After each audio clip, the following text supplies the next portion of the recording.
जिंदा किया है। आपके पूर्वजों से पहले कभी भी यदि किसी से अनजान में तो उसके लिए एक सवा मणि का संकल्प मैं ठीक 5:15 बजे मैं माँ गोदावरी के किनारे पर संकल्प कराऊंगा। मैं भी करूंगा खुद और आप सबका कराऊंगा। भले ही बगल की पड़ोसन से आपको उधार लेना पड़े, आपके संकल्प से आप चूकना मत। उस समय लाइव टेलीकास्ट तो 5:15 बजे नहीं चल रहा होगा। आश्रम के सभी नंबर चालू हैं, उन पर आप कांटेक्ट, आप संपर्क कर लें और अपना नाम लिखा दें मैं गोत्र के सहित। जैसे ही आपका वहाँ नाम लिखा जाएगा तत्काल ये लिस्ट वहाँ से हमारे पास यहाँ पहुँचेगी।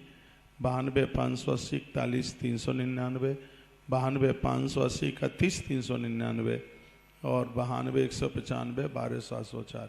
यदि फ़ोन उठता नहीं है, फ़ोन लग जाए तो आप पूरा नाम गोत्र लिखा के ही अपना रजिस्ट्रेशन नंबर भी ले लीजिए।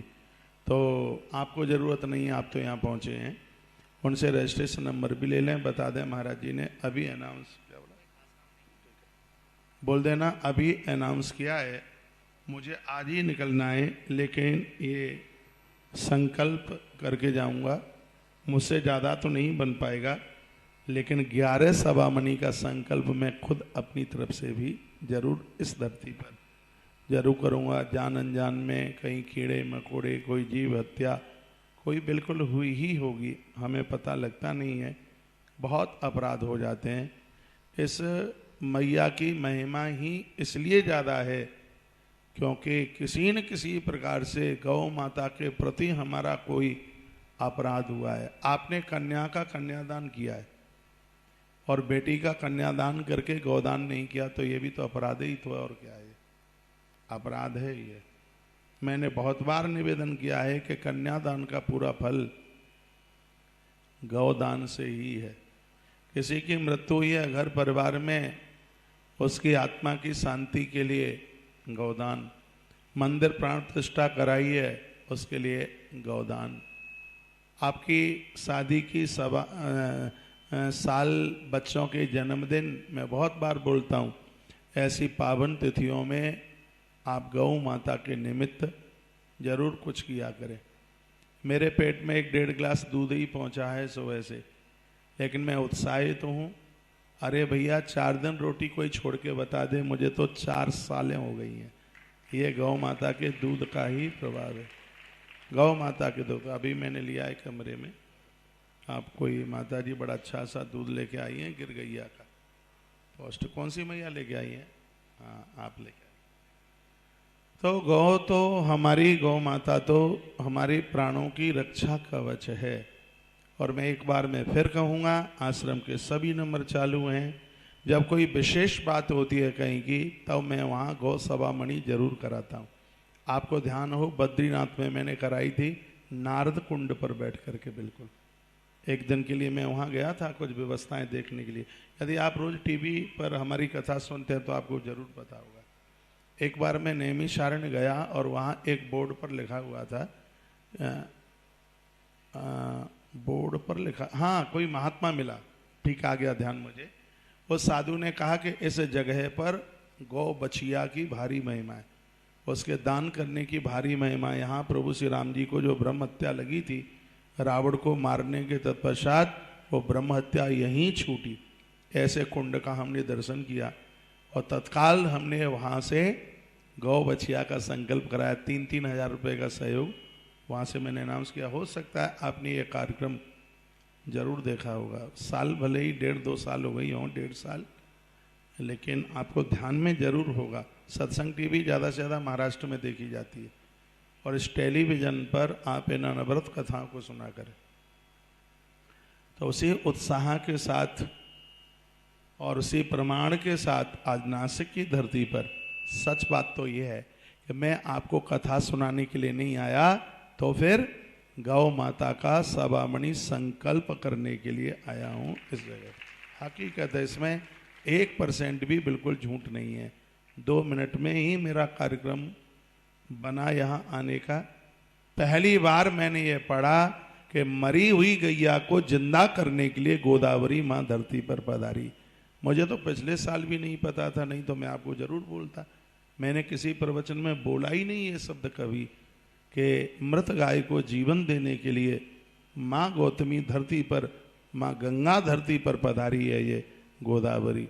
पहली बार उज्जैन में पता चला मुझे, और तत्काल मैंने अपना कार्यक्रम, नहीं तो एक बार कैंसिल ही था कार्यक्रम बिल्कुल, सीधे मुंबई जाना और वहाँ से जन्माष्टमी है सीधे वृंदावन निकल जाना।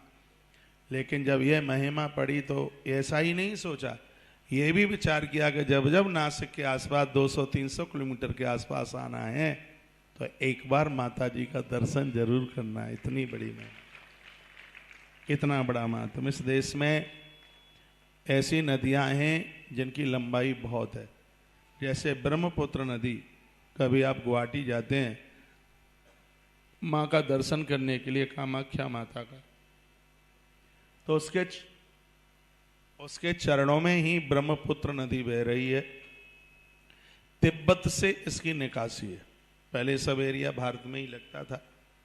भारत की किसी कमजोरी के कारण मानसरोवर जैसा तीर्थ आज हमारे देश से अलग हो गया।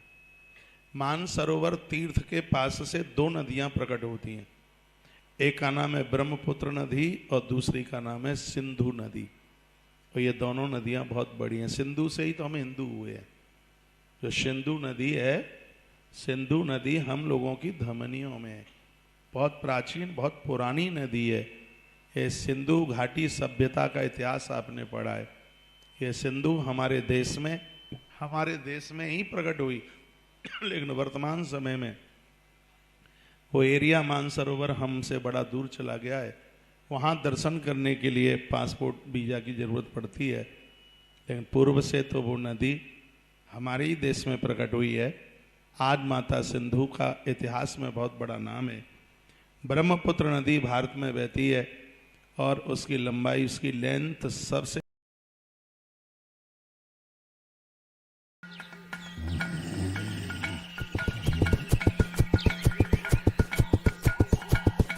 I hate this jungle. Already here for a week and I didn't shoot anything. How far is the Lake Hippie? Not so far, just a few minutes from here.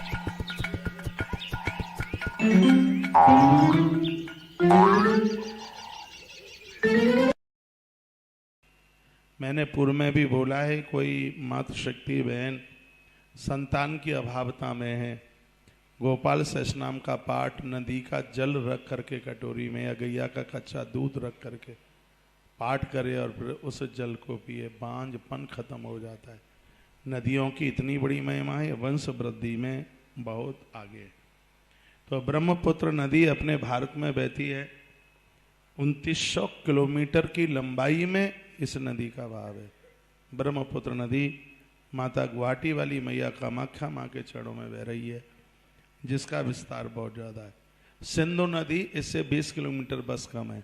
2880 kilometre में सिंधु नदी बहती है, 2880 किलोमीटर, बहुत बड़ी length है, लंबाई बहुत ज़्यादा है ये माता सिंधु। तीसरे नंबर पर माता गंगा का नाम आता है, जो 2525 किलोमीटर में, 2500 किलोमीटर में बहती है। गंगोत्री से प्रकट होती है और गंगा सागर में जाकर के पहुंचती है। 4-5 प्रांतों को आप्लावित करती है, छूती है।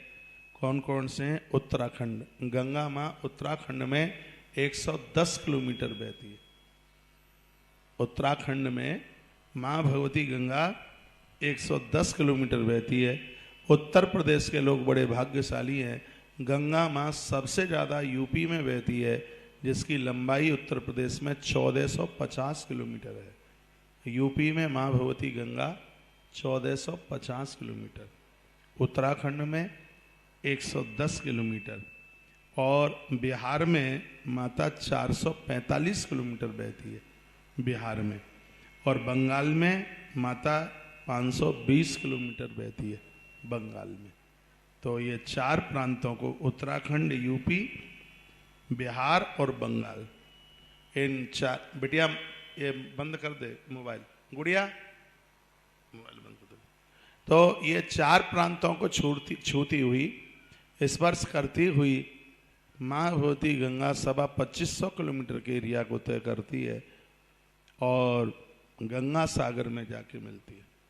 मैया जिस समुद्र में मिली है उस समुद्र की महिमा बढ़ गई और कहा गया सारे तीर्थ बार बार, गंगा सागर एक बार।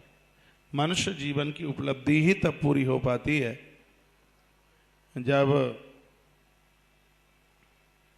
उसके द्वारा गंगा सागर जैसे पवित्र तीर्थ की यात्रा होती हो। वैसी माँ गंगा भगवती बड़ी विशेष है। उसके तत्पश्चात एक है चिनाब नदी जो कि 1800 किलोमीटर के एरिया को पार करती है। उसके तत्पश्चात चौथे नंबर पर माता गोदावरी है लंबाई में, जिसकी लंबाई 1465 किलोमीटर एरिया को पूरा करती है।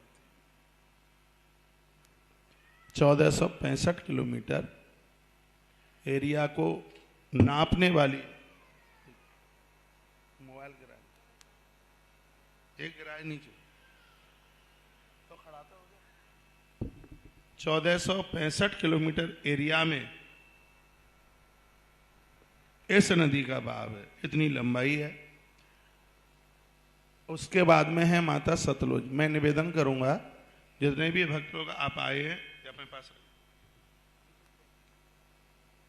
और आप सहयोग कर रहे हैं तो वहां से डायबिटीज की दवाई, घुटनों के जॉइंट की दवाई और भगवान नर्मदेश्वर, माला, शंख जैसे जैसे आपकी सेवा है उसके अनुरूप सामने कार्यालय लगा हुआ है, वहाँ से प्रसाद अपना लेकर के जाइए। ये सब चीज़ें बाजार में तो मिल जाती हैं लेकिन वहाँ पूजा की विधि नहीं मिलती, वहाँ हमारे आचार्यों के मंत्र नहीं मिलते। तो इन सब चीज़ों को पूजा पाठ में बड़ा पावन किया गया है, बड़ा पवित्र किया गया है और अपना सहयोग करके और वहाँ से आप प्रसाद लेके ही जाना। थोड़ा बहुत आपके पास टाइम हो तो 4 बजे आरती कराने के बाद फिर हम आपको मिलते हैं। उसके बाद में आप अपने घर के लिए जाना, मैं वृंदावन के लिए प्रस्थान करूँगा। माँ का आचमन करना है और थोड़ी व्यवस्था सी भी बन गई है तो एक आध डुबकी भी लगा लेंगे। मैं दूसरी भी धोती लेके आया हूँ इसलिए। और संकल्प कराएंगे। संकल्प गौवंश के लिए, जो भी इस जगह का गौदान का, इस जगह का गौ भोजन का, गौ माता के निमित्त जो भी है तो इस जगह पर उसकी बहुत बड़ी महिमा है। मैंने पूर्व में बोला है अनजान में, यदि कहीं किसी से गाय की मृत्यु हो गई, बड़े बड़े हाईवे पर गैया बहुत कट रही है, यदि आपका आदमी ट्रक वाला है, ट्रक चलाता है, ड्राइवर है, तो उससे ज़रूर यह त्रुटि गलती बिल्कुल हुई होगी। मैं तो देखता हूँ बहुत गैया, मौत मरी हुई गैया सड़क पर पड़ी रहती है और वो वाहनों के द्वारा कुचल कर कट करके ख़त्म हुई है। पहले तो ये चालक बहुत ध्यान रखें इस बात के लिए, इस जीव हत्या को ना करें। फिर भी अनजान में ये हो गया है तो गैया का जितना वजन है, गाय का वजन 200 से 450 किलो होता है। छोटी है गैया 200 किलो है, मझोली है 300 सवा 300 किलो है और सबसे बड़ी गैया है सांड जैसा जिसका शरीर है 450 किलो उसका वेट जाता है। हमें नहीं पता होगा तो कैसे काम चलेगा, क्योंकि हम तो दिन रात गायों के ही बीच में रहते हैं। गैया स्वस्थ कैसे रह सकती है, पौष्टिक कैसे रह सकती है, ये कभी बीमार ना हो, ऐसा क्या उसके लिए करें, इन सब चीज़ों की हम जैसे लोग तो जानकारी रखते ही है। तो उसके लिए यही प्रायश्चित है कि वह नासिक पहुंचकर माँ गोदावरी के किनारे पर संकल्प करें, माँ को पूजन करें, प्रणाम करें, तब ही इस अपराध का प्रायश्चित हो पाएगा। आइए मैं लौटा के आपको वहीं ला रहा हूँ। जो सतलुज नदी है वो 1500 किलोमीटर एरिया में इसका बहाव है। भारत की 10 और भी नदियाँ हैं जिनकी लंबाई को बहुत विशेष माना गया, जैसे कृष्णा नदी है, ये महाबलेश्वर से निकलती है और ये साउथ की बढ़िया नदियों में से, बड़ी नदियों में से है। इसकी भी लेंथ 1400 किलोमीटर है, इसकी लंबाई 1400 किलोमीटर कृष्णा नदी। यमुना नदी 1376 किलोमीटर है उसकी लंबाई। यमुना मैया का भी बड़ा नाम है, यमुना यम दूतन तारते है। जो यमुना को वंदन प्रणाम करते हैं, यमराज के दूत उन घरों में प्रवेश नहीं कर पाते। माँ यमुना की इतनी बड़ी महिमा है। थोड़ा बेस कम करके वॉल्यूम खोलो, बेस कम वॉल्यूम ज़्यादा करो। तो यमुना मैया की लंबाई है 1376 किलोमीटर। उसके बाद में है माँ नर्मदा। नर्मदा मैया अमरकंटक से प्रकट होती है। ऐसा बताते हैं कि जो अमरकंटक, जो किसी भी नदी का जो उद्गम स्थान है, उस जगह पर माँ का दर्शन कर लिया जाए तो संपूर्ण नदी को लेट लेट करके प्रणाम करने का फल प्राप्त हो जाता है। उद्गम की इतनी बड़ी महिमा है। कभी आपको मौका मिले तो आप गंगोत्री जाइए, क्योंकि वहाँ गंगा जी का उद्गम स्थान है। कभी मौका मिल जाए तो आप मानसरोवर जाइए, इसलिए जाइए क्योंकि वहाँ पर सिंधु नदी और ब्रह्मपुत्र नदी का उद्गम स्थान है। तो पूरी धरती को वंदन प्रणाम करने का सौभाग्य फल प्राप्त हो जाएगा। जहाँ जहाँ ये नदियाँ प्रकट हुई हैं वहाँ जाइए। यमुनोत्री जरूर, यमुनोत्री जाइए, क्योंकि वहाँ यमुना मैया का उद्गम स्थान है। बड़ी अद्भुत जगह। नर्मदा माँ का उद्गम स्थान अमरकंटक में है और माँ नर्मदा 1312 किलोमीटर में 1312 किलोमीटर की लेंथ लिए, लंबाई लिए। इतनी लंबाई में ये माँ नर्मदा बह रही है। एक है महानदी, और ये छत्तीसगढ़ में इसका उद्गम है, रायपुर के पास में, और लगभग 851 किलोमीटर की लंबाई है इस नदी की। बड़ी अद्भुत है। ताल कावेरी नाम की जगह है साउथ में, और वहाँ पर उद्गम स्थान है माँ भगवती कावेरी का। माता कावेरी भी 800 किलोमीटर की लंबाई में बह रही है। उसके तत्पश्चात जो ताप्ती नदी है, ये बैतूल, शायद मध्य प्रदेश में पड़ता है। बैतूल कहाँ पड़ता है? बैतूल, बैतूल उधर ही है कहीं, खंडवा वंडवा के ऊपर है उधर का। भोपाल से उधर चला जाता है। वहाँ सतपुड़ा पहाड़ियों से एक नदी प्रकट होती है जिसका नाम है ताप्ती। 724 किलोमीटर का एरिया लेकर के ये बहती है। और दुनिया के भूगोल में हमारे भारत में बहने वाली जो नदियां हैं वह अपने आप में बहुत विशेष हैं। तो ये नदियों का भी विज्ञान अपने आप में बड़ा अद्भुत है। तमाम बीमारियों को समाप्त करने वाली ये नदी हैं। जो गोदावरी माता के 7 नाम लेते हैं, उन्हें गौ हत्या जैसे महापातक नहीं लगते, उनसे वो मुक्त हो जाते हैं। तो इसलिए इसका नाम एक सप्त गोदावरी भी हुआ है। एक गुप्त गोदावरी हुआ है, एक नाम है इसका सप्त गोदावरी। कई नाम है इसके। इसको 7 नामों से जाना जाता है। इसका एक पहला नाम है वशिष्ठा। महात्मा वशिष्ठ ने इसकी स्तुति करी है, वंदना की है, माँ को प्रणाम किया है। तो वशिष्ठा इसका एक नाम है। दूसरा नाम है इसका कौशिकी। बड़ा अद्भुत है। महात्मा कौशिक को, जिन्होंने राम रक्षा स्तोत्र की रचना की है, उनको माता गोदावरी के नदी के किनारे पर उन्हें सिद्धि मिल गई। माइक खोल दे भैया, तो फिर हमें अभी आरती करानी पड़ेगी। 1 घंटा कथा कहला, आवाज नहीं, मुझे नहीं आ पा रही, पता नहीं क्यों। कुछ ऐसा करो मुझे आए आवाज।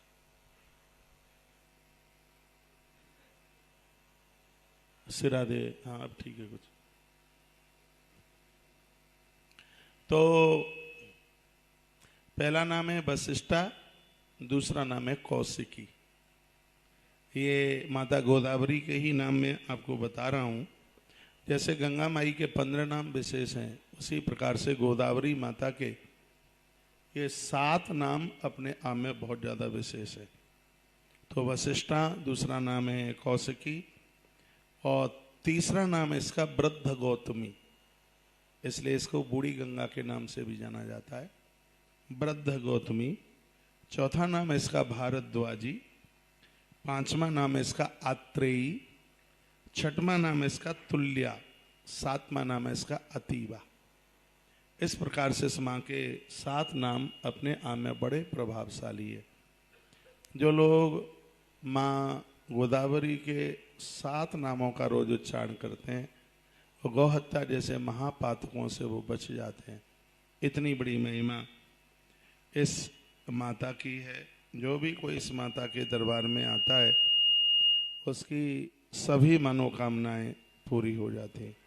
माता गोदावरी विशेष रूप से 4 शहरों के नज़दीक होकर के बहती है, जिसमें एक नाम नागपुर का आता है, दूसरा नाम जिसमें औरंगाबाद का आता है, और एक नाम जिसका राजमुंदरी का नाम आता है, आवाज खोलिए, और एक विशेष नाम जिसका नासिक शहर का आता है। नासिक शहर से जो बहती हुई जाती है। और सबसे ज़्यादा विशेष महिमा इस नदी की नासिक में है, इसलिए क्योंकि ये स्थान इसका उद्गम स्थान है। और नदी का कोई भी उद्गम क्षेत्र होता है तो वह अपने आप में विशेष विशेष महत्व अपने आप में रखता है। तो बड़े भाग्य की बात है कि हम इस समय माँ गोदावरी के उद्गम त्र्यंबकेश्वर घाटी में, ये पूरा का पूरा एरिया भगवान त्र्यंबकेश्वर के नाम से जाना माना जाता है। आप लोग बड़े बड़भागी हैं, भाग्यशाली हैं, यहाँ के लोग भाग्यशाली हैं। इसलिए भाग्यशाली हैं क्योंकि आपको माँ गोदावरी के किनारे पर रहने का सौभाग्य प्राप्त हुआ है। ये पूरा शहर ब्रह्मगिरी के ऊपर बसा हुआ है। इस पहाड़ का नाम त्र्यंबकेश्वर भगवान बैठे हैं, जहाँ उद्गम स्थान है, जिसे चक्र तीर्थ के नाम से जाना जाता है। इसका नाम है ब्रह्मगिरी। तो इन नदियों की बात मैं आपको कर रहा हूं, जैसे हमारे और आपको एक एक मुंह है, उसी प्रकार से नदियों को भी मुख है। तो वर्णन किया जाता है कि कौन सी नदी को कितने मुख हैं। चतुर्विंश मुखा पुण्याम नर्मदा च महानदी। बड़ी है विशेष नदी है जिसका नाम है माता नर्मदा। भगवती नर्मदा, नर्मदा मैया को 24 मुख हैं। यदि कोई अपने जीवन काल में 24 परिक्रमा माँ नर्मदा की लगा देता है, उसे प्रत्यक्ष रूप से महादेव का दर्शन हो जाता है, ऐसा बताते हैं। 24 मुख वाली माँ नर्मदा है। यदि किसी को 24 परिक्रमा माँ नर्मदा की लगाने का सौभाग्य प्राप्त हो जाए, महादेव प्रत्यक्ष रूप से उन्हें दर्शन दे देते हैं। स्वयं माँ भगवती नर्मदा एक मानवीय रूप धारण करके अपने भक्त को दर्शन दे देती है। मैं तो श्लोक बोल रहा हूँ, लिखा है चतुर्विश मुखाम पुण्याम नर्मदा च महानदी। शिव महापुराण में इन नदियों के मुखों का वर्णन किया है, कौन सी नदी को कितना मुख है। तो नर्मदा मैया को 24 मुखों की बात कही। सरस्वती नदी पुण्याम प्रोक्ता 60 मुखा तथा। सरस्वती मैया को 6 मुख हैं, जो कि उत्तराखंड में बहती है। तत्तीरे वशेत प्राज्ञा क्रमांत ब्रह्म पदम लभेत। माँ सरस्वती के किनारे रहने वाला व्यक्ति और मृत्यु को प्राप्त होने वाला व्यक्ति ब्रह्म पद को ही प्राप्त होता है, इसमें कोई भी संशय वाली बात नहीं है। सिंधो सत नदी तीरे संत क्षेत्रान्य अनेक। 100 नदियाँ सिंधु नदी में बहती हैं। सिंधु नदी के एक बार दर्शन और आचमन करने से 100 नदियों में स्नान करने का तत्काल फल प्राप्त हो जाता है। बड़ी महिमा है। बताते हैं कि सिंधु नदी के किनारे जब तप करने वाला व्यक्ति महाज्ञान को प्राप्त करता है। हेमवत गिरजा गंगा पुण्याम सतमुखा नदी। बताया जाता है कि गंगा नदी को 100 मुख हैं। 100 मुख हैं गंगा जी को। सबसे ज़्यादा मुखों वाली नदी है गंगा नदी। तत्तीरे चैव काशादि पुण्य क्षेत्राण्य नेकसा। ये वही गंगा है जिस नदी के किनारे काशी जैसे देव तीर्थ बसे हुए हैं। ऐसी काशी जहाँ किसी की काल मृत्यु भी हो जाती है, उसको भी भगवान महादेव अपनी गोद में बिठाकर ऊपर के लोकों में लेके जाते हैं। तालियां को ज्यादा तो नहीं बजा रहे हैं आप? पहले तो ये बताइए, मेरी लैंग्वेज, मेरी भाषा आपकी समझ में आ रही है? मैं आपको वो बातें बता रहा हूँ जो मैंने 29 साल में बताई ही नहीं है कथा के दौरान। वो सब उतना टाइम मिल नहीं पाता है। वही ग्रंथ इतना भारी होता है जिसकी कथा करने को बैठे होते हैं, फिर और सब बातें हो नहीं पाती। अभी मैं कल तक मुंबई में था, बड़ी अद्भुत कथा हुई है, और वहाँ मैंने इससे महापुराण की वायवीय संहिता सुनाई, जिसमें गुरु और शिष्य के नियम धर्मों का वर्णन किया गया। दीक्षा के बारे में, गुरुमित्व के बारे में बहुत तमाम चीज़ों का उल्लेख उस ग्रंथ में किया गया। और नासिक में आज एक नया पाठ लेके आपके बीच में आ गया। भले ही आप नासिक में रहते हैं, हमारी बहन आशा खड़े परिसर में बैठी है, बड़ी खुश हो रही है। पहचान लिया आप हमें? आपने भी खूब मैसेज किए आने के लिए। और भी नासिक के आसपास से भी भक्त लोगों का आना हुआ है। कुछ लोग मालेगाम से आए, कुछ चालीसा गांव से आए। 40 है कि 40 है? 40 गांव से आए। कुछ लोग धुलिया से भी आए हैं, धुले हैं बिल्कुल आगे दीदी बैठी है, बिल्कुल धुला हुआ शहर है धुलिया। पिछले साल मेरा जाना हुआ था। कुछ कोपर गांव से भी आए हैं, मुझे अभी चलते चलते मिले थे। यहाँ नासिक शहर के कम हैं, बाहर के ज़्यादा हैं यहाँ के, पर यहाँ से कम है, बाहर से ज़्यादा है। 2027 में यहाँ का कुंभ है। महाराष्ट्र में इतनी कथाएं तब तक कर देंगे तो खूब शिविर में मराठा के भाई बहनों। शंभू भैया जो कि आज के इस आयोजन के सर्वे सर्वाएं मनोरथी हैं, सब व्यवस्थाएं उन्हीं के द्वारा की गई हैं। मेरे इधर भाग में बैठे हुए हैं। इनका सोन पापड़ी का बहुत बड़ा काम है। आज तो पूरा मराठा महाराष्ट्र इनकी सोन पापड़ी खा रहा है और नागपुर तक का काम फैला हुआ है। और सीधी सी बात है, जो भगवान से जुड़ेगा उसको कहीं कोई घाटा नहीं, आनंद ही आनंद है। कौस ककड़ी की तरह बढ़ता है। ईश्वर से जुड़ने में आज तक कभी किसी को घाटा हुआ ही नहीं, हो ही नहीं सकता। आप जानते हैं कि देवी देवताओं को पैसा क्यों चढ़ाते हैं? आपको शायद नहीं पता होगा। भगवान को आपके पैसों की क्या जरूरत है? क्यों चढ़ाते हैं उन्हें? गुरुजनों को क्यों चढ़ाते हैं? मतलब क्या है उसको? मतलब यह है कि ईश्वर से आप जो भी कोई चीज छुआ देते हो वो अपने आप में कई गुनी उसी समय हो जाती है, उसका विस्तार हो जाता है। इसलिए हम उनको चढ़ाते हैं। तो कौन सी नदी की बात सुन रहे थे? गंगा नदी। हिमम बद गिरजा गंगा पुण्याम सतमुखा नदी। 100 मुखों वाली नदी है जिसका नाम है गंगा। तत्तीरे चैव काश्यादि पुण्य क्षेत्राण्य नेकस। ऐसी नदी है जिसके बिल्कुल किनारे पर काशी बसी हुई है। मनुष्य जीवन मिला है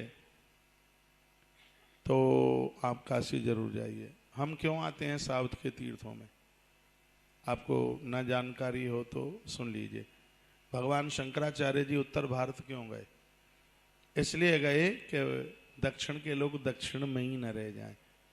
आदि शंकराचार्य भगवान इसलिए उत्तर भारत में गए कि दक्षिण के लोग उत्तर भारत के तीर्थों की महिमा समझें। उन्होंने वहाँ के तीर्थों की महिमा की बात करी। मैं गोदावरी की महिमा क्यों कह रहा हूँ? गंगा की महिमा नहीं कह देता। मैं गोदावरी की महिमा इसलिए गा रहा हूँ यहाँ से, इसलिए कह रहा हूँ क्योंकि उत्तर भारत के लोगों को गोदावरी मैया के बारे में पता ही नहीं है। हम व्यासपीठ से बोलेंगे और दौड़ते दौड़ते नासिक आएंगे, त्र्यंबकेश्वर भगवान का दर्शन करेंगे, गोदावरी मैया में स्नान करेंगे और गोदावरी मैया का आचमन करके जाएंगे। तो इससे हमारी नदियों का विस्तार हो। मुझे तो एक एक करके सभी नदियों के बारे में बोलना है, बताना और संकल्प भी कराना है।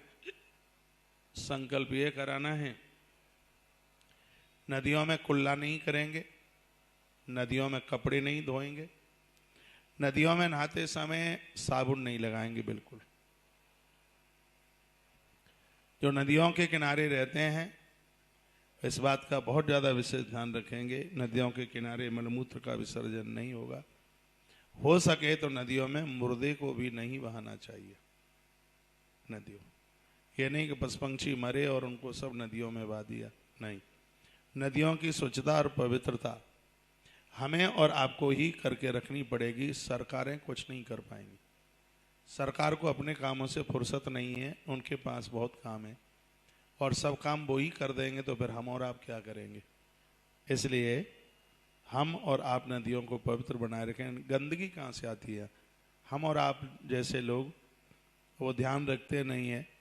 कूड़ा इकट्ठा सब कुछ किया और ला करके नदियों में ही ला के फेंक देते हैं। इस गंदगी से बिल्कुल बचिए। नदियों की स्वच्छता और पवित्रता को हम बना करके रखें, नदियों को प्रदूषण होने से मुक्त करें। मुझे उस अखबार का नाम अब याद नहीं रहा है। 2015 के कुंभ को जब हम यहाँ से करके गए थे तो मुंबई से एक अखबार ने छापा था कि 25 साल में सबसे ज़्यादा गंदगी अब के बार नासिक में हुई है।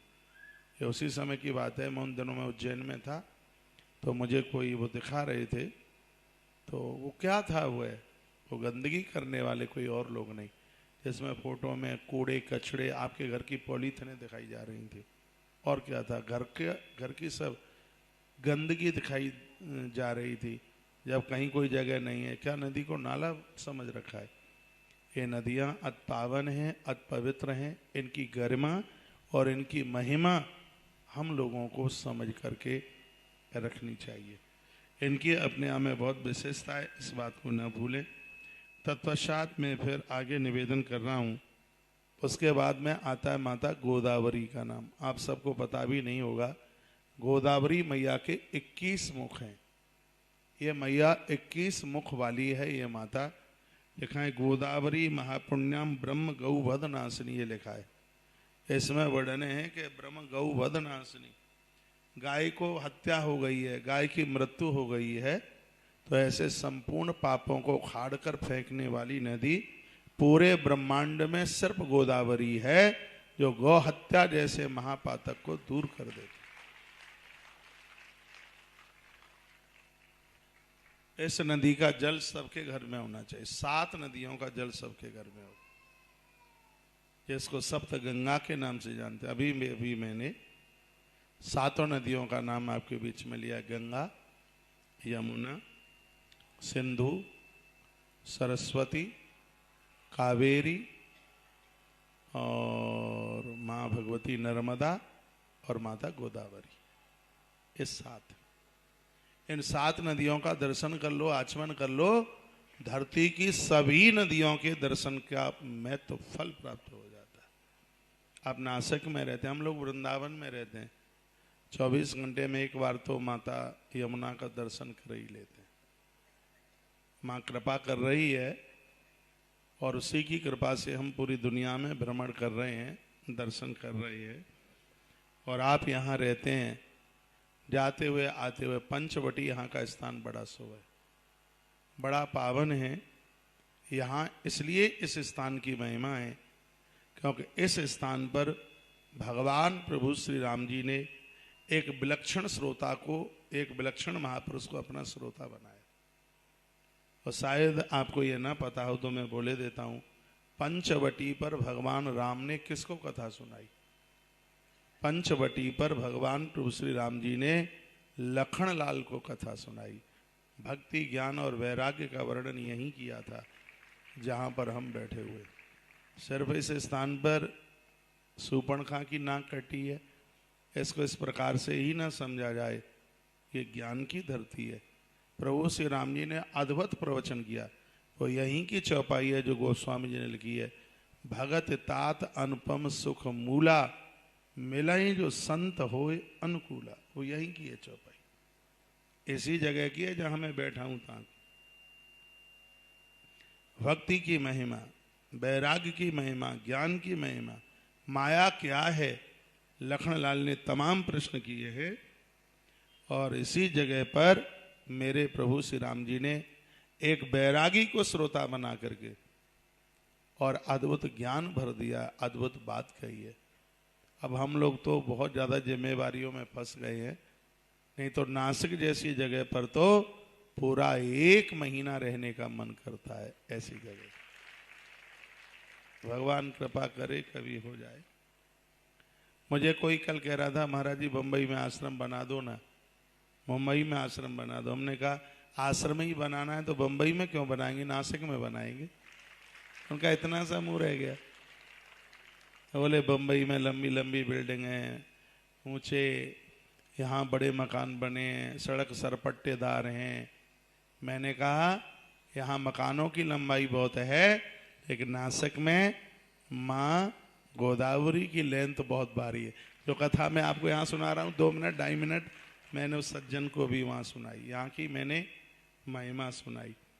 वो कहते हैं महाराज जी इस सोमवार को तो मैं नहीं जा पा रहा हूँ। आश्चर्य लगता है, बंबई कनपटी के ऊपर जितना कान है इतना दूर है।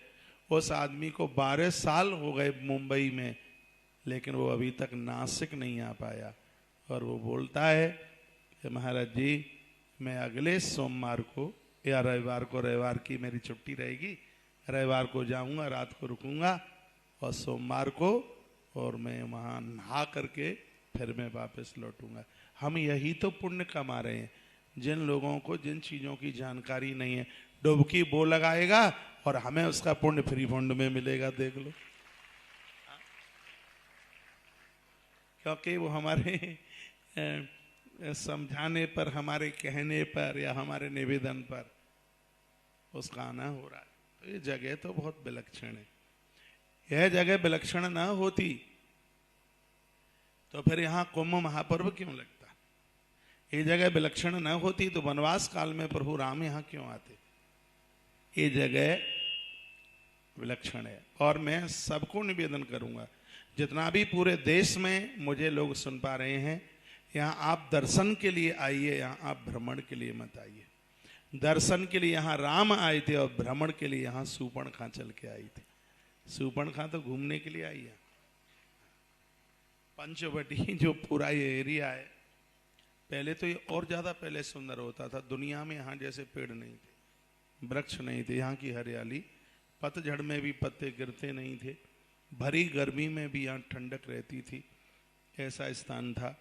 जो आज लोग बाहर जाते हैं गर्मियों में घूमने के लिए, उस समय पर लोग इस स्थान पर आकर के अपने आप को बहुत बड़ा मानते थे। एक बार रावण की बहन का मन हुआ और वो घूमने के लिए आई। घूमने के लिए आई, घाटे में रही, दर्शन करने के लिए आती, त्र्यंबकेश्वर नाथ उसके ऊपर बड़ी कृपा कर देते। तो यहाँ घूमने के हिसाब से नहीं है ये जगह। बहुत लोग पिकनिक मनाने के लिए आते हैं, छुट्टी का दिन है, संडे का दिन है, चलो घूम के आते हैं, भ्रमण करके आते हैं। घूमने के लिए क्यों आ रहे हो भैया? दर्शन करने के लिए आइए, यहाँ नदी नहाने के लिए आइए, मैया जी का दर्शन करने के लिए आइए, गोदावरी माँ के किनारे पर दीपदान कीजिए, दिया जलाइए, मछलियों के लिए कुछ डालिए, इसलिए आइए आप। मुझे किसी ने कहा आप नासिक क्यों जा रहे हैं? तो दूसरी कोई दीदी बगल में बैठी थी, महाराज जी नासिक घूमने के लिए जा रहे हैं। मैंने कहा ना मैं सूर्पणखा हूँ, ना मैं सूर्पणखा का भाई हूँ। हाँ, मैं घूमने के लिए क्यों जाऊँगा? मैं तो दर्शन करने के लिए जा रहा हूँ, मैं भ्रमण के लिए नहीं, मैं दर्शन करने के लिए। और सच में मैं तो दर्शन के ही लिए आया हूँ। अभी मैया जी के ऊपर पुल से हम निकले तो हमने अपनी चरण खड़ाऊँ उतार करके रख दी, माँ को वंदन किया, माँ को प्रणाम किया। मैं आज अपने भाग्य की सराहना कर रहा हूँ। अभी महाराष्ट्र का सावन चल रहा है और हम सावन के महीने में मैया जी के किनारे पर कुछ अच्छी सी वार्ता कर रहे हैं। कितना बड़ा हमारा पुण्य। दुनिया में क्या कोई वक्ताओं की कमी है?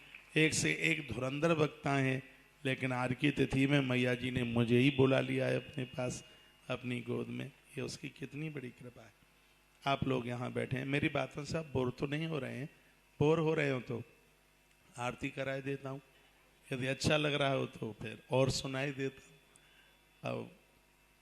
अब ऐसी आदत पड़ गई है माइक की, माइक मिल जाए तो ऐसे समझ लो जैसे आपको रसगुल्ला मिल गया हो।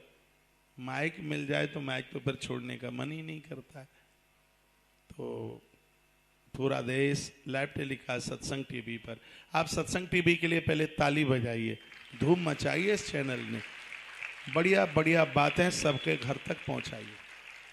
पूरी दुनिया का इकलौता चैनल बन गया जिसमें 18 पुराणों की कथा मिलती है, वो पुराण की कथा मिलती है, वेदों की कथा मिलती है, स्मृतियों की कथा मिलती है, संहिताओं की कथा मिलती है। किसी भी चैनल पर चाणक्य नीति की कथा नहीं है, इस पर है। किसी पर भी याज्ञवल्क्य स्मृति नहीं है, इस पर है। किसी पर वशिष्ठ स्मृति नहीं है, इस पर है। किसी पर भी विश्वामित्र संहिता नहीं है, वो इस पर है। किसी पर पाराशर संहिता नहीं है, वो इस चैनल पर है। योग वशिष्ठ रामायण जैसी अद्भुत कथाएं सत्संग टीवी पर है। सत्संग टीवी इस दास की आवाज को लोगों के घर घर तक पहुंचा रहा है। लोग कहते हैं संगीत के बिना काम होता नहीं है, कथा में संगीत जरूर चाहिए। मेरे पास न संगीत न संगीता, देखिए तो भी आप बोर तो नहीं हो रहे होंगे, समझ में जरूर आ रहा होगा। अच्छा लग रहा है, बढ़िया लग रहा है। पाम मत हिलाइए। बहुत लोगों को कुछ ऐसी खोटी आदत होती है और इन आदतों से बाहर निकाल के आइए। और ये सोफे इस गार्डन वाले के हैं, इसके धागे मत निकालिए, दान में नहीं मिला है। हाँ, कुछ लोग सोफे के ऐसे धागे निकालने में लगे हुए, वो तो उनको आदत सी होती है। कुछ लोग एक टांग के ऊपर टांग रख करके उसको यूं ऐसे हिला रहे हैं, ये खोटी आदत है। ठीक से बैठिए, अच्छे से बैठिए। यदि जूते चप्पल पहने हुए हैं तो उन्हें बाहर उतार के बैठिएगा, गलती नहीं, त्रुटि नहीं, बिल्कुल। बोलिए बांके बिहारी लाल की, श्री हनुमान जी महाराज की जय जय श्री राधे। बाहर से भी बहुत बड़ी तादाद में इस कार्यक्रम को देख रहे हैं। सत्संग टीवी के तुलसी तपोवन यूट्यूब चैनल के सभी भक्तों को कहूँगा, ठीक 5:15 बजे हम गौ सभा मणि का दान संकल्प पंचवटी माता जी के किनारे से ही करेंगे। यदि आप आचार्य कौशिक महाराज फेसबुक पेज पर आप जुड़े हुए होते हैं तो उस समय आप अपने संकल्प का दर्शन जरूर करें। आश्रम के सभी नंबर चालू हैं। छोटी सी सहयोग राशि है। आप लोग तो मोटा सहयोग करना, 1100 में ही मन छोड़ देना, क्योंकि 1 साल के बाद में आना हुआ है।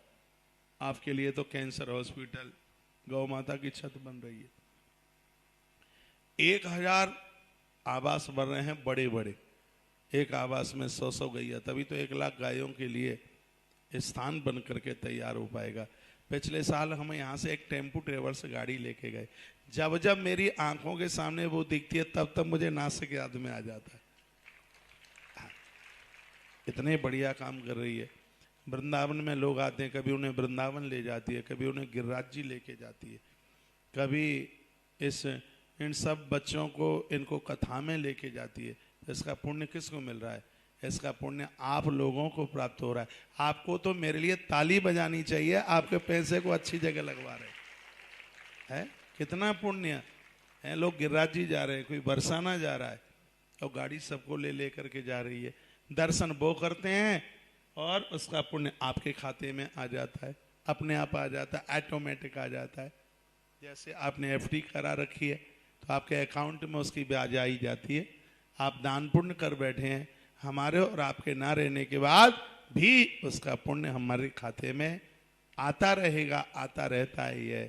तो ये सेवा के जो कार्य हैं वो बड़े अद्भुत हैं। इन्हीं सब चीज़ों से हम सुरक्षित हैं। नहीं तो कोरोना काल में कितनी मृत्युआं हो गई हैं। मुझे कोई बता रहे थे देवाला निकल गया बीमा कंपनियों का, क्योंकि इन्होंने खूब पैसा कमाया। इनको पता ही कहाँ था कि कभी ऐसा भी हो सकता है। इतने लोग मृत्यु को प्राप्त हो गए तो उनको सब पैसा देना पड़ा, बहुत मृत्यु हो गई। और सच मानिए हम और आप बड़े पुण्यात्मा हैं, बड़े बड़भागी हैं, क्योंकि काल के गाल में भी हम सुरक्षित रहे हैं इसलिए। और ये अब जो हमारा और आपका समय है बोनस वाला समय, दुनिया खाली हो गई। आप एक जगह बैठे हैं, आपको नहीं पता है। ये आंकड़े मेरे पास में, ये जानकारी मैं रखता हूँ। जब तक हम जिंदे रहें तब तक इस समय को सच मानिए बोनस वाला समय मान लीजिए। ये ईश्वर की ये कृपा है। ये अब समय हमारा, ये तो हमें बोनस में मिल गया है। ये तो दुनिया, पूरी दुनिया खाली हो गई। इतनी मृत्यु हुई, इतने लोग चले गए, नई नई उम्र के लोग चले गए, कभी सोचा भी नहीं रहा होगा। ये आपका दान, आपका पुण्य और आपका सत्कर्म ही आपका रक्षा कवच बन गया है। सच मानना।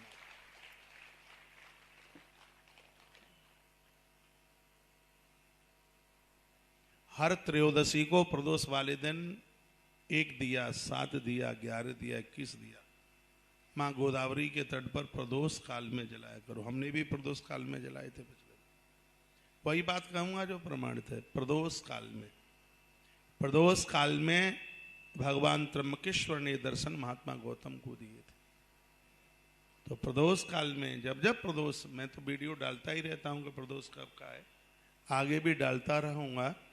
तो आप इस माता के किनारे जान अनजान में जो भी अपराध हुए हैं, और प्रार्थना पूर्वक मेरा निवेदन है, यदि आप आपको हम याद रहें, तो जब भी प्रदोष में माँ गोदावरी के किनारे पर आए तो एक दिया हमारे नाम से भी जला देना था। एक दिया मन है मेरा, इसलिए मैंने आपको बोल दिया है। ये महिमा मैंने पढ़ ली है। यदि आप, क्योंकि हम भी तो आपके फैमिली मेंबर ही है, हम आपके परिवार के ही हैं, दूर के नहीं हैं बिल्कुल भी। हाँ, आपके पियर वाले, आपके ससुराल वाले ये आपको धोखा दे सकते हैं, लेकिन ये दास कभी धोखा नहीं देगा। आपका एक दिया जलाने से हमारी आयु बढ़ेगी, आपका एक दिया जलाने से हमारा स्वास्थ्य ठीक रहेगा, आपका एक दिया जलाने से हमारी कार्य करने की क्षमता बढ़ती रहेगी। इसलिए एक दिया आप जब भी जलाने के लिए आते हैं माँ गोदावरी के किनारे पर, प्रदोष काल में आप आते हैं, तब एक दिया इस दास के लिए भी जलाते रहिए।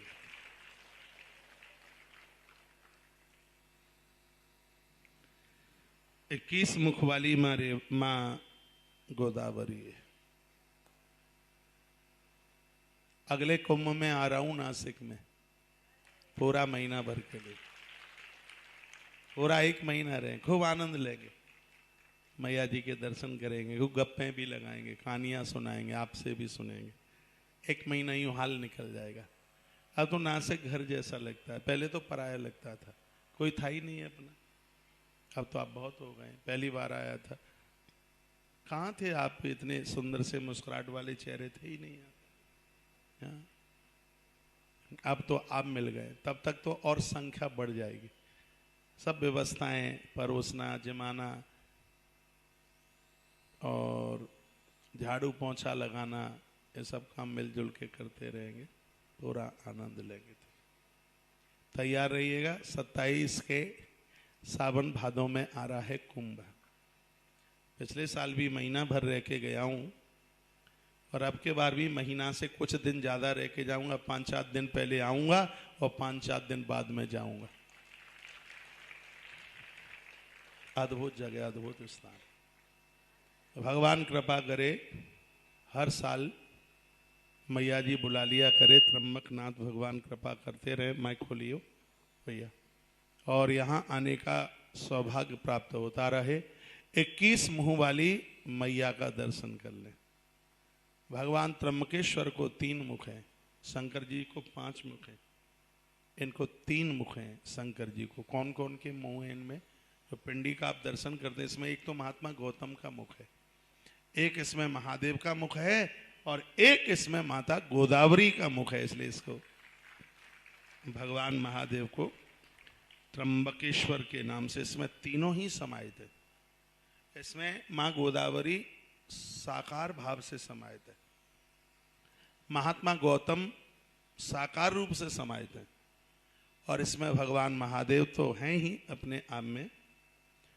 त्र्यंबकेश्वर, मैं कल मुंबई में बोल रहा था कि जिनकी कुंडली में कालसर्प दोष है, भले ही आपने कहीं भी पूजा करा ली हो, कालसर्प दोष वाले एक बार त्र्यंबकेश्वर नाथ का दर्शन जरूर करें। ये स्थान अति पावन है, बहुत दिव्य है, बहुत विशेष है। हर हर महादेव शंभु। लिंग पुराण में वर्णन है कि जब कोई हर कहता है, शंकर प्रसन्न हो जाते हैं। द्वारा हर कहता है, शंकर दौड़ पड़ते हैं।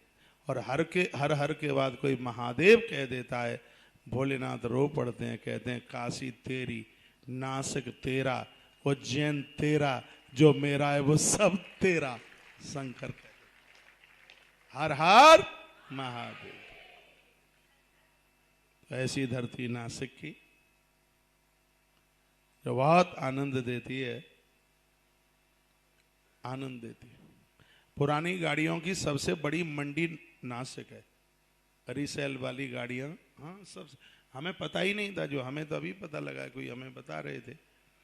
बोलते हैं कि नासिक से सबरी गाड़ियां ज़्यादा से ज़्यादा मुंबई आती हैं। अब मुझे तो नहीं पता है, मैं तो सुनी सुनाई बात बता रहा हूँ। आप यहाँ रहते हैं तो आपको ज़्यादा पता होगा। लोडिंग गाड़ियाँ यहाँ पर मिलती हैं ज़्यादा, 4 वाहन वाले। यहाँ तो ट्रक भी ले लो, हो सकता है आने वाले समय में हेलीकॉप्टर, हवाई जहाज भी मिलने लगे। अरे बड़ा कारोबार है यहाँ का। अरे बड़े बड़े अद्भुत कमाल की चीजें, लोग बड़े अच्छे हैं, कारोबारी लोग हैं यहाँ। यहाँ आसपास फैक्ट्री वगैरह भी होंगी, मुझे जानकारी नहीं है। खूब डेवलपमेंट हो खूब, और इसकी तो सीमाएं बिल्कुल मुंबई से जुड़ती हुई जा रही है। अब यहाँ से बॉम्बे कहाँ ज़्यादा दूर रहा है, हमें तो 3 घंटे ही लगा होगा। 8 बजे चले थे, 11 बजे आ गए थे। हाँ, यहाँ तो थोड़ा लेट हो गए हैं, थोड़ा घूमते घामते रहे, इसलिए रास्ता भूल गए। अब 1-1 साल के बाद आओगे तो रास्ता तो भूलोगे ही हैं। साल में 2-4 बार आओगे तो काहे को रास्ता भूलोगे। तो 21 मुंह वाली गोदावरी महापुण्याम ब्रह्म गौभद नासिनी, गौभद जैसे अपराध हो गए हैं, गौ हत्या जैसा अपराध हो गया है, तो वर्णन किया 21 मुखा प्रोक्ता रुद्र लोक प्रदायिनी। ऐसी माता गोदावरी है, उस पाप से मुक्त कर देती है और अंत में महादेव के लोक पहुंचा देती है। ये मां गोदावरी की इतनी बड़ी महिमा है। ये मां गोदावरी की इतनी बड़ी महिमा है। कृष्णा वेणी पुण्य नदी सर्व पाप पक्षवावह साष्टा 10 मुखा प्रोक्ता विष्णु लोक प्रदायिनी। जहाँ पर भगवान वो बैठे हैं, मल्लिकार्जुन भगवान, वहीं पर कृष्णा नदी बहती है। 18 मुख हैं इसके, और ये सीधे विष्णु लोक पहुंचा देती है। नदियों की इतनी बड़ी महिमा है। तुंगभद्रा 10 मुखा ब्रह्मलोक प्रदायिनी। तुंगभद्रा नदी 10 मुँह इसके, सुवर्ण मुखरी पुण्या प्रोक्ता 9 मुखा, तथा तृप्ति बालाजी के पास में भी कोई सुवर्ण मुखरी नाम की नदी बहती है, और उसके 9 मुख हैं, उसकी भी बहुत बड़ी महिमा है। तो हम तो इस समय माता गोदावरी की महिमा सुनने के लिए बैठे हैं, और ये याद में रहे कि गोदावरी मैया के 21 मुख हैं, इसलिए गोदावरी मैया के किनारे पर 21 दिया जलाने की बहुत बड़ी महिमा है। इसके किनारे पर 21 ब्राह्मणों को, 21 कन्याओं को जिवाने की बहुत बड़ी महिमा है। ये 21 मुख वाली माता है। ये शब्द जीवन में कभी भी मत भूलिएगा। जब जब आपका बच्चे का जन्मदिन होता है, आपकी शादी की तिथि होती है, रोज नहीं तो कम से कम उस तिथि तारीख में तो माता गोदावरी के पावन किनारे पर 21 दीप दान कीजिए। साल में एक बार 21 ब्राह्मणों को मैया जी की तरफ से भोजन कराइए, जिमाइए, आनंद हो जाएगा, आप फलेंगे फूलेंगे। और मैं तो ऐसी बातें आपको बता रहा हूं जिसमें आपका उत्कर्ष है, जिसमें आपकी ऊंचाई है। एक माता जी सो रही हैं, बहुत देर हो गई है, उन्हें जगा दो। हाँ, क्योंकि सो तो लेंगे आप 4 बजे के बाद भी, लेकिन कथा नहीं मिलेगी 4 बजे के बाद, इसलिए अभी जग लें और बाद में सो लें। बोलो बांके बिहारी लाल की।